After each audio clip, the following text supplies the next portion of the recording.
Olá pessoal, Genética e Evolução, Biologia 1, segunda lei de Mendel. Esse aí é o heredograma clássico que eu falei lá na aula, primeira lei de Mendel, tá? O heredograma que eu mostrei naquela ocasião não era um heredograma clássico, pois o heredograma clássico, o macho, é representado pelo quadradinho aí, e a fêmea pelo círculo. Esse casal aí no topo é a geração parental. Isso aí foi dito lá na primeira lei de Mendel, naquela aula, né? E a prole deles é F1. Você percebe aí que o macho afetado aqui na prole deles, pelo menos para o fenótipo, nenhum dos filhinhos dele foi afetado pela característica dele. E esse macho conheceu essa fêmea que veio de outra linhagem. Então os dois cruzaram. Eles cruzaram e geraram uma prole também que é F2. E na prole deles, uma fêmea é afetada com a mesma característica do avô paterno. Então essa característica é um indicativo aí, é um indício de que é uma herança autossômica recessiva, porque os genes recessivos eles pulam uma geração aqui com relação ao fenótipo, né? Agora sim, iniciamos a nossa aula.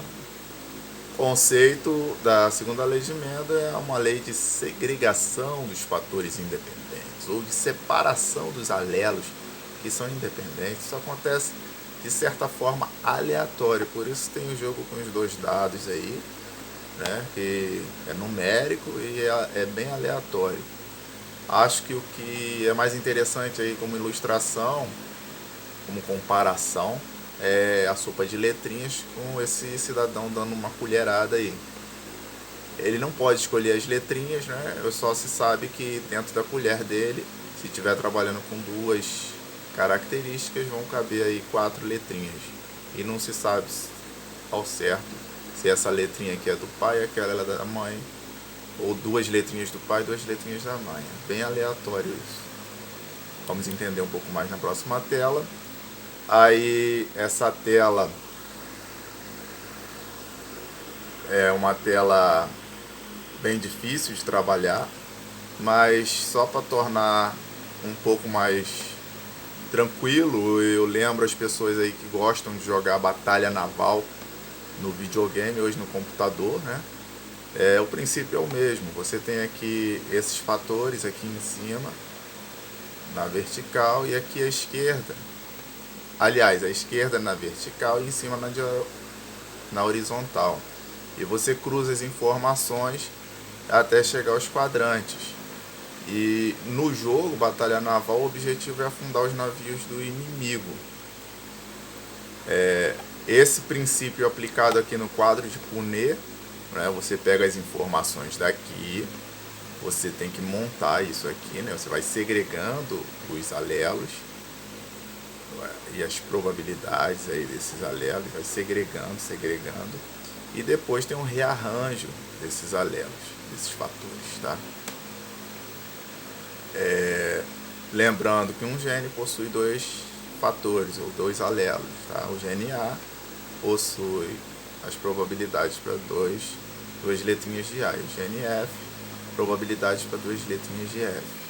E como a gente está na análise com 2 fatores, a gente bota o gene A e o gene F na mesma célula resultante. Você percebe que alguns padrões eles se repetem 4 vezes, como este aqui, né? Outros padrões se repetem 2 vezes, como este, né? E este aqui. E tem padrões que não se repetem, ocorrem uma única vez, tá? Se você, por exemplo, for fazer uma questão objetiva e tiver lá as alternativas e vier com um símbolo de porcentagem, né, você tem que dividir o 100 por 16, que é o número de quadradinhos que tem aqui. 100 dividido por 16 dá número quebrado. dá 6,25. E aí cada quadradinho desse 6,25. Quando o padrão se repete duas vezes, você multiplica 6,25 por 2 e você vai ter 12,50. Se o padrão se repete 4 vezes, como aqui, você multiplica o 6,25 por 4 e você vai ter 25%. E aí tem que prestar atenção nas letrinhas aqui. Eu marquei, não é, os padrões com a mesma cor.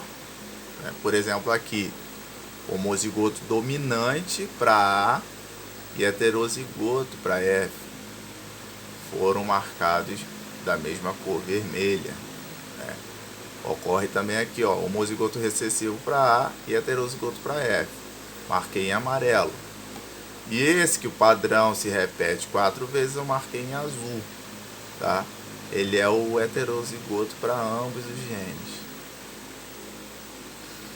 Então não é difícil, né, galera? Aqui a gente está falando mais de fenótipo. Por quê? Porque aparece aí a cor das sementes dentro da vargem de ervilha, né? Você sabe aí que o amarelo é dominante sobre o verde. Então, se a gente estiver falando de indivíduos puros, ou seja, homozigotos, com certeza esse aqui, que é o V maiúsculo e R maiúsculo para ambos os alelos, ele, pelo menos uma dessas características se refere ao amarelo. Vamos dizer o verde aí. O verde, como ele é recessivo, né? Se a letra for o V, ele é recessivo, ele só vai expressar a característica no fenótipo se as duas letras forem V minúsculo, ok? Então, a outra característica é rugoso, né? A planta que é rugosa, ela é recessiva sobre a lisa, tá? E aí recessivo só expressa a característica no fenótipo quando as duas letrinhas são iguais, porque se tiver uma letra maiúscula, ele não expressa nada, ele fica apagado lá no fenótipo. Geração F1, claro que um cruzamento aí entre homozigoto dominante e homozigoto recessivo, ele vai gerar 100% na sua prole aí, de probabilidades para indivíduos heterozigotos. Isso também acontecia lá na primeira lei de Mendel. Aqui na segunda lei de Mendel isso não muda muito, muda a probabilidade, os fatores. Então aí quando você pega os indivíduos heterozigotos e cruza entre si, você vai fazer também aqui a separação dos alelos, né? O V com R, e você vai montando aqui a sua, para depois você fazer o rearranjo aqui, sempre cruzando as informações daqui de cima com as informações aqui da esquerda, aqui de cima com informações da esquerda, aqui de cima com informações da esquerda.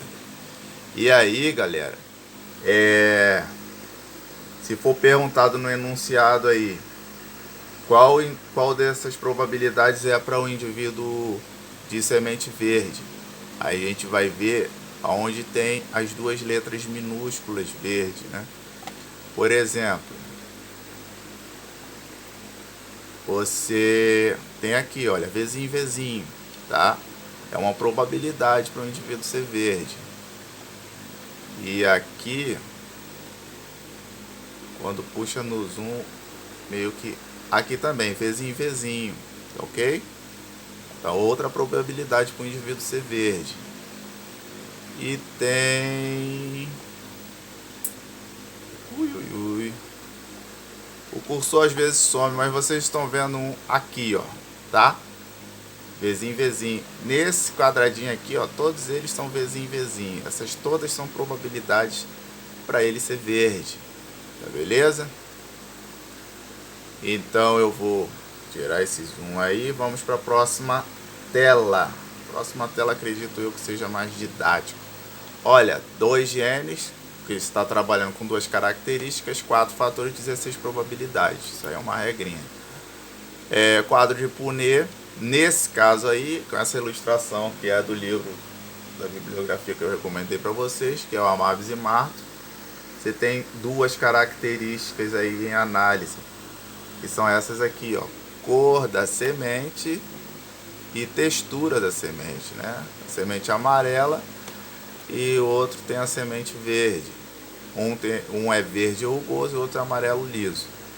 Então, como você está em análise aí duas características fenotípicas, você também tem 16 probabilidades para o fenótipo.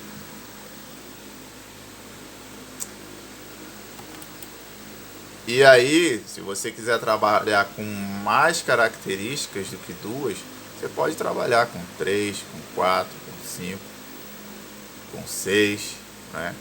Por quê? Porque só em ervilha você tem características como a cor da vargem, a cor da semente, a textura da semente, a cor da flor, a textura da folha, a altura da planta. E aí, para cada característica que você fenotípica que você estiver trabalhando, lá quando você montar o seu quadrinho de Punnett, você vai ter que ter uma letra diferente, tá? Por exemplo, o A para a cor da semente, B para a cor da vargem, C para a textura da semente, D para a altura da planta, E para a cor da flor e por aí vai, tá? Só que as probabilidades aumentam muito. E aí, lembrando que a primeira lei de Mendel é a lei de segregação dos fatores, né? Você tem aí um dos fatores vindo de herança paterna e o outro de herança materna. Um gene, 2 fatores, 4 probabilidades. Na segunda lei, se você estiver trabalhando com duas características, você tem aí 2 genes, 4 fatores, 16 probabilidades. Lembrando que você também pode trabalhar com mais fatores do que esses que a gente está exemplificando. E aí a grande diversidade biológica no planeta se deve à segregação desses fatores e o rearranjo deles formando novos genes, tá?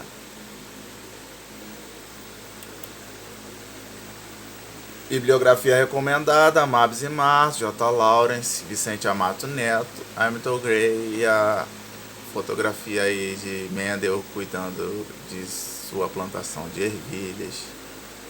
Bons estudos e sucesso!